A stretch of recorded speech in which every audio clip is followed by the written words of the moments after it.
Noong Marso 14, taong 2025, humarap ang dating Pangulo ng Pilipinas na si Rodrigo Duterte sa International Criminal Court. Si Duterte, nakilala sa kanyang kontrobersyal na mga polisiya, ay humarap sa pamamagitan ng video link para sa isang pre-trial hearing. Nahaharap siya sa mga kasong crimes against humanity dahil sa kanyang brutal na kampanya laban sa droga.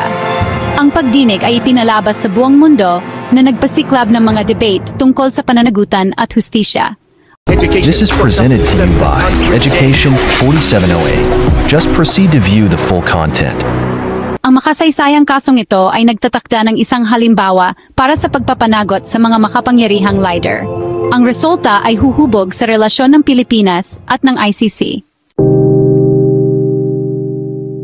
Ang pagkapangulo ni Rodrigo Duterte mula 2016 hanggang 2022 ay minarkahan ng kanyang agresibong kampanya laban sa droga. Ang kampanyang ito ay naglalayong puksain ang paggamit at pagbebenta ng droga sa Pilipinas. Gayunpaman, ang mga pamamaraang ginamit ay agad na umani ng pagkondena mula sa ibang bansa.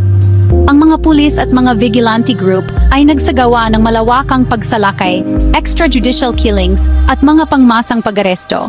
Tinataya ng mga human rights groups na 10,000 tao ang napatay. Ipinaglaban ng mga taga-suporta na kinakailangan ito upang maibalik ang kaayusan at labanan ng epidemya ng droga. Kinondena ng mga kritiko ang kampanya bilang isang matinding paglabag sa karapatang pantao. Ang giyera kontra droga ay lumikha ng takot at kawalan ng parusa sa Pilipinas. Ang malalim na pagkakawawatak-watak na nilikha nito sa lipunan ay nananatili at ang paghahanap ng hustisya ay nananatiling isang mahabang laban. Sa kanyang pre-trial appearance, ang legal team ni Duterte, sa pangunguna ng dating Executive Secretary na si Salvador Medialdea, ay nagpakita ng isang diskarte sa pagtatanggol. Ang kanilang pangunahing argumento ay nakasentro sa pagkuwestiyon sa jurisdiksyon ng ICC. Ikinatwiran ni Medialdea na ang pag-atras ng Pilipinas mula sa ICC noong 2019 ay nagpawala ng kapangyarihan sa korte. Pinanindigan niya na ang mga umano'y krimen ay naganap pagkatapos umalis ang Pilipinas sa jurisdiksyon ng ICC. Dagdag pa rito, inangkin ni Medialdea na masyadong mahina si Duterte para lumahok sa mga paglilitis. Layunin ng depensa na pahinain ang lehitimidad ng ICC at ilarawan si Duterte bilang biktima ng political persecution. Ang prosecution team ng ICC ay nagpakita ng ebidensya na nag-uugnay sa retorika at mga polisiya ni Duterte sa malawakang pagpatay noong panahon ng kanyang giyera kontra droga. Ikinatwiran ng mga prosecutor na ang pananalita ni Duterte ay lumikha ng isang kapaligiran na nagpapahintulot sa extrajudicial killings. Nagpakita sila ng mga video footage ng mga talumpati ni Duterte na humihikayat sa mga pulis at vigilante na patayin ang mga suspek. Ikinatwiran ng prosekusyon na ang laki at sistematikong katangian ng mga pagpatay ay nakamit ang pamantayan para sa mga krimen laban sa sangkatauhan. Pinanatili nila na si Duterte ang may panagutan sa mga aksyon ng kanyang mga nasasakupan. Sa gitna ng legal na labanan ay nakasalalay ang isang pangunahing hindi pagkakasundo tungkol sa jurisdiksyon ng ICC. Ikinatwiran ng defense team ni Duterte na ang pag-atras ng Pilipinas mula sa Rome Statute noong 2019 ay nag-alis sa korte ng kapangyarihan nito. Iginiit nila na ang ICC ay maari lamang gamitin ang jurisdiksyon nito sa mga krimen na nagawa habang ang Pilipinas ay isang miyembro ng Estado. Gayunpaman, ang prosecution team ng ICC ay ginamit ang prinsipyo ng temporal jurisdiction. Ikinatwiran nila na pinapanatili ng korte ang jurisdiksyon sa mga krimen na nagawa noong panahon na ang isang estado ay bahagi ng Rome Statute.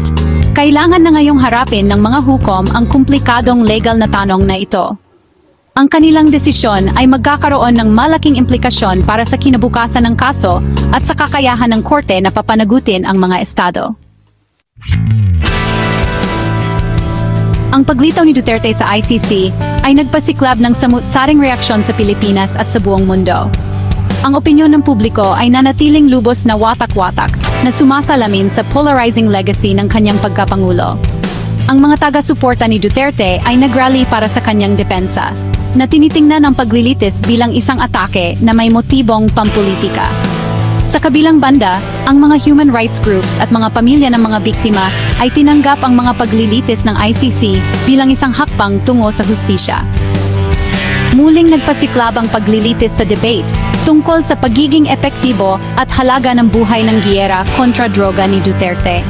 Ikinatwiran ng mga kritiko na ang kampanya ay nabigo na tugunan ang mga ugat ng pagkalulong sa droga at pagbebenta nito. Mapanuri na pinagmasdan ng internasyonal na komunidad, umaasa na ang paglilitis ay magsisilbing babala laban sa mga karumal-dumal na krimen sa hinaharap. Ang resulta ng paglilitis kay Duterte ay may malaking implikasyon para sa Pilipinas, sa ICC at sa pandaigdigang hustisya. Kung magpasya ang mga hukom ng ICC na mayroon silang jurisdiksyon, maaring makulong si Duterte habang buhay kung mapatunayang nagkasala. Gayunpaman, ang track record ng ICC sa pag-usig sa mga kilalang tao ay nananatiling magkahalo. Kahit na mapatunayang nagkasala, nananatiling hindi tiyak kung makikipagtulungan ang Pilipinas sa ICC sa pagpapatupad ng anumang sentensya. Ang kahalili ni Duterte, si Pangulong Sara Duterte Carpio, ay pinanatili ang paninindigan ng kanyang ama na hindi makipagtulungan. Ang resulta ng paglilitis ay maaring magpalakas ng loob sa ICC na ituloy ang mga kaso laban sa iba pang makapangyarihang mga tao o magpalakas ng loob sa mga taong nais kumilos ng walang takot sa parusa.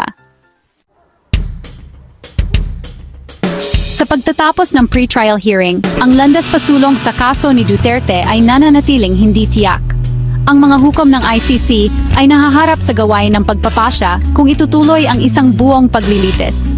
Ang hamon ng depensa sa jurisdiksyon ng korte ay nagpapakita ng isang malaking hadlang. Kung ang mga hukom ay pumabor sa jurisdiksyon, ang prosekusyon ang magdadala ng pasanin ng pagpapatunay sa pagkakasala ni Duterte. Ang ICC ay walang sariling mekanismo ng pagpapatupad at umaasa sa kooperasyon mula sa mga estado. Sa kabila ng mga kawalan ng katiyakan, ang mga paglilitis ng ICC ay kumakatawan sa pag-asa para sa mga biktima ng giyera kontra droga ni Duterte at kanilang mga pamilya. Ano sa tingin mo? Mataas kaya ang tsansang mapalaya agad si Duterte dahil sa walang jurisdiksyon ng ICC sa kasong isinampa sa kanya? I-comment ang inyong opinyon at pananaw.